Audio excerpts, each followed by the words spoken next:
손상대 씨가 11대 12대 국회의원이 국회의원답다 그랬죠?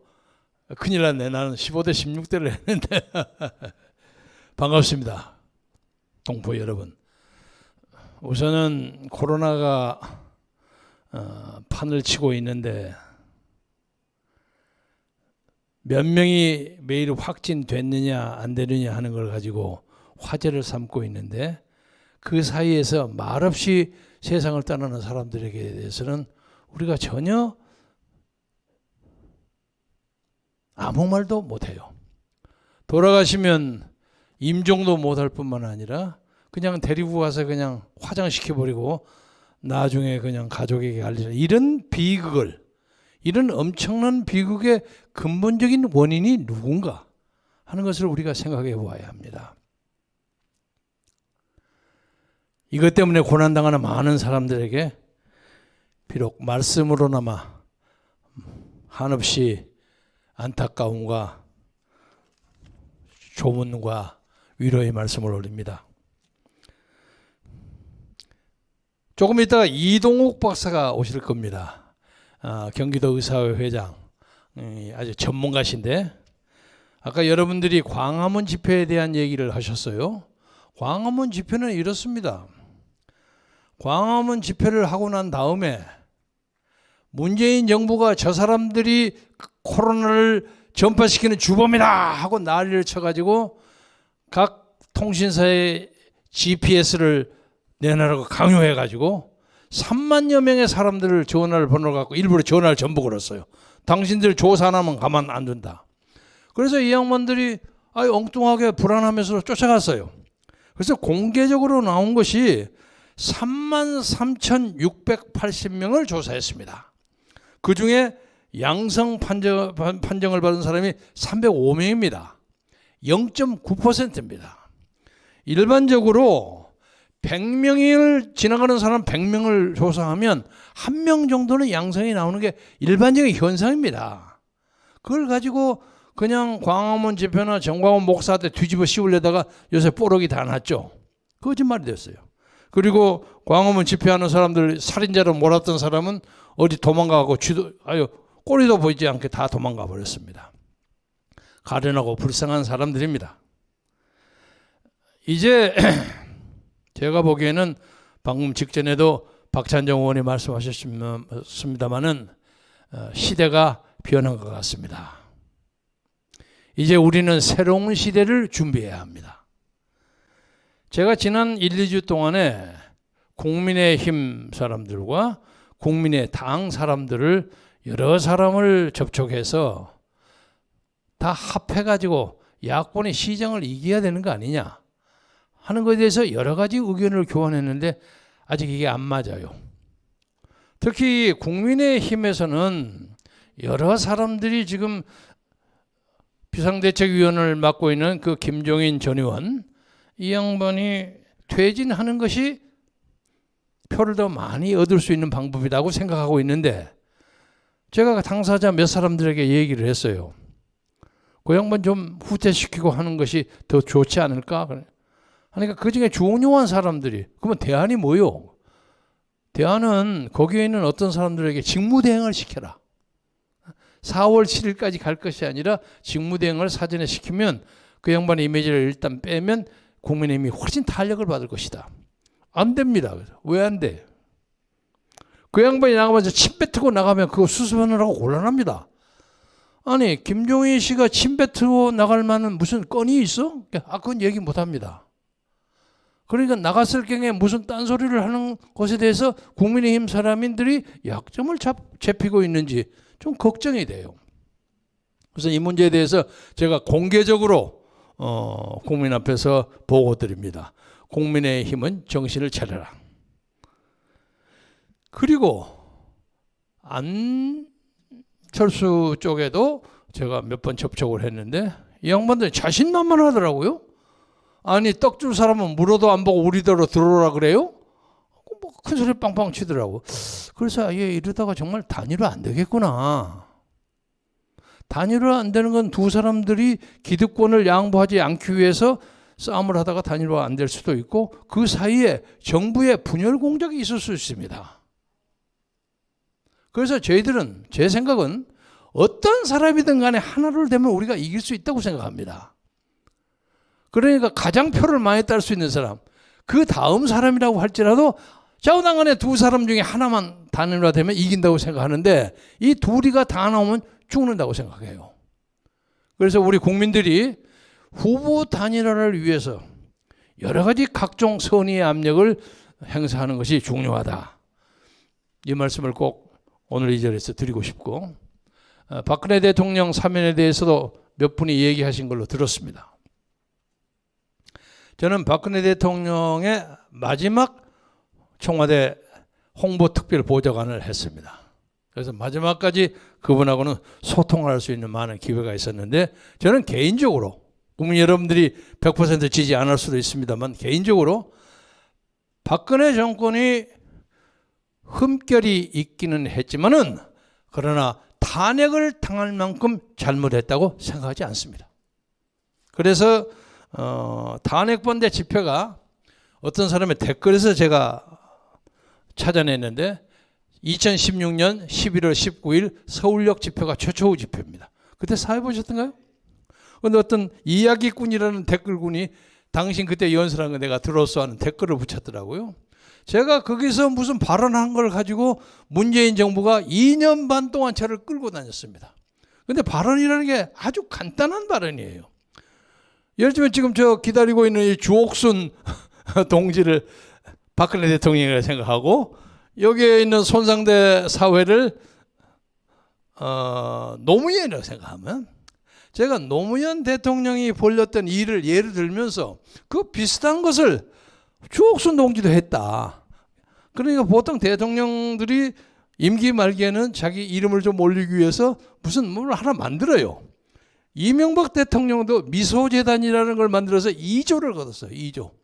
그 안에서 걷어서 얼마나 이익을 받는지 안 받는지 그건 모르겠으나 2조 안에서 미소재단이 있죠. 그리고 박근혜 대통령이 K스포츠니 뭐 그런 걸 해가지고 최순실이하고 뭐 해서 360억인가 걷었어요. 근데 그 돈이 없어진 게 아니에요. 그대로 있어요. 자기는 말해서 1원도 먹은 거 없어요. 그런데 노무현 대통령도 그 비슷한 거 하나 만들었다. 8천억짜리를 만들었는데 그 두 개 별로 차이가 없지 않느냐.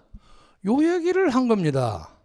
그러니까 제가 노무현 대통령을 비난할 의사가 전혀 없었죠. 그런데 어떻게 감히 우리로서는 신의 경지에 올라있는 노무현을 네가 감히 박근혜에게 비교하냐. 이거예요. 그리고 돈도 내가 거둔 것이 아니라 이건희 회장이 돈을 주어서 그냥 받아갖고 했다.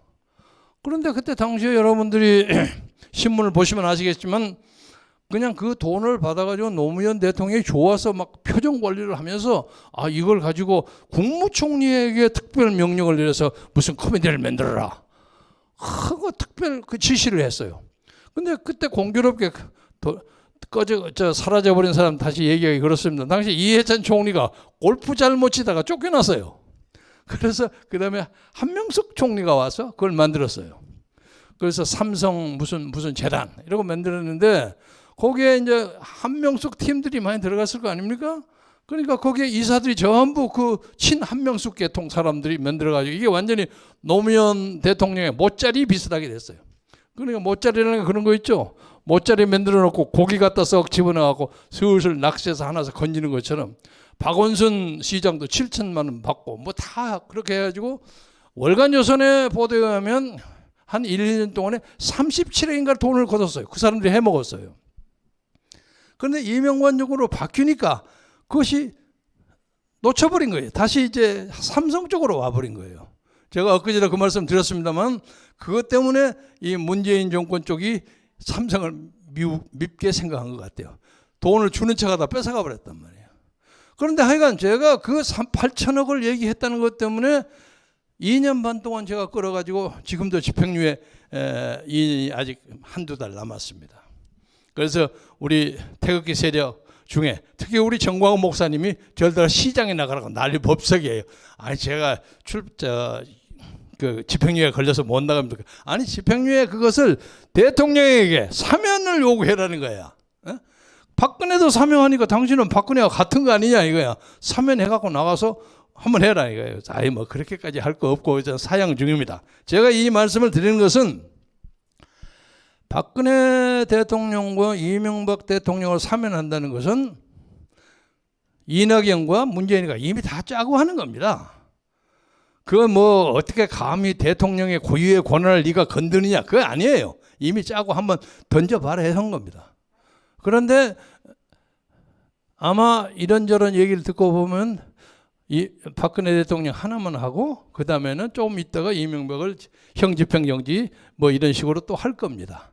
하는데 같이 할 수도 있고 눈치 보는 거예요. 근데 제가 여기서 말씀드리고 싶은 것은 문재인은 박근혜를 잡아놓음으로써 권력을 잡았고 이제 박근혜를 풀어주는 쇼를 함으로써 또 권력을 연장하려고 하고 있습니다. 그러니까 그의 권력의 기반은 자기의 정치적인 상대자, 정치적인 경쟁자를 감옥에 넣었다 뺐다 하는 그 쇼를 함으로써 이 선거를 망치려고 하고 있는 겁니다. 또 하나는 요새 우리나라의 모든 정치적인 문제 중에 부동산 문제도 있고 무슨 원전 문제도 있고 교육 문제도 있고 다 있지 않습니까? 이게 전부 정권 안보하고 연결됩니다. 그래서 새로운 정권이 들어설 때는 부동산 문제를 아주 일도양도로 끊는 그런 정권이 들어와야 합니다. 어물어물하게 김현지 후보 뭐 누구 뭐 탁 아무개 이런 식으로 안 되는 겁니다. 그러니까 다음에 시장 후보 될 사람 아주 명백합니다. 더더구나 서울시장 될 사람들은 부동산 문제에 대해서 난 깨끗하게 이리 하겠다고 반대 딱 하면 지금 1등, 2등 관계없이 무조건 당선될 수 있다고 보고 원자력 무조건 그거 다시 재개합니다. 그러면 우리 국민의 대다수의 지지를 받을 수 있다고 생각하기 때문에 이제는 1등, 2등이 중요한 게 아니라 1등이나 2등 중에 하나를 만드는 것이 중요합니다. 그리고 제가 보기에는 국민의힘 쪽에 있는 후보들이나 밖에 있는 안 아무개나 다 비슷비슷해요. 그런데 만약 여기서 자기의 개인적인 이해관계를 따져서 아니면 어떤 분열 공작에 넘어가서 이것을 마지막까지 깨면 이 사람은 민족의 반역자가 된다. 이 말씀을 꼭 드리고 싶습니다. 이제 우리는 수년간의 정치적인 혼유와 암흑 속에서 새로운 시대의 여명을 맞게 됐습니다. 그래서 그동안 기죽어 살고 희망 없이 살았던 많은 자유를 그리워하는 사람, 이런 사람들이 이 시대를 절대로 놓치지 않기를 바랍니다. 어제 오늘 보니까 김정은이도 많이 꺾어졌습니다. 제가 엊그제도 어디 가서 얘기했습니다만 북한은 내부가 엄청나게 시끄럽습니다. 김정은이가 그걸 유지하지 못할 정도로 시끄럽습니다. 그것은 우리나라에서 자유민주 세력이 굳건하게 세력을 잡고 북한하고는 어떤 경우도 타협하지 않는다. 밀거리하지 않는다. 니들이 깨끗하게 하면 우리가 도와주겠다 하는 입장을 취하면 한반도의 평화도 자연스럽게 오지 않을까, 그렇게 생각합니다. 그래서 오늘 우리에게서 광화문 광장을 빼앗아버린 문재인에게 이제 광화문보다도 더 큰 전 국토에서 3월 1일 날 만세 삼창의 대회를 벌림으로써 문재인 대통령의 가슴이 떨려서 빨리 좋게 물러나가는 그런 정치적인 해결책을 스스로 강구하기를 진심으로 바랍니다. 이게 지금 무슨 장난 가지고 적당히 끝날 얘기가 아니라고 생각하고요. 특히 그 시작이 서울시장과 부산시장에게 걸려 있습니다. 우선 부산은 부산이라고 하더라도 서울에서 반드시 관계되는 사람들이 하늘의 뜻도 보고 개인의 역량도 보고 장난치지 말고 오아무개처럼 조건 걸지 말고 분명하게 승부를 걸어서 100% 여론조사를 통해서 이기게 되면 반드시 이길 수 있는 것이 지금 우리가 가질 수 있는 최선의 역사적 선택이다. 이 말씀을 오늘 강조하면서 여러분 건강하고 행복하게 코로나 사태도 이기면서 코로나 사태와 같이 오는 이 정치적 사상적 바이러스도 이번에 한꺼번에 싹 쓸어버리는 민족의 대혁신운동이 일어나기를 진심으로 바람하지 않습니다. 여러분 건강하고 행복하십시오. 감사합니다.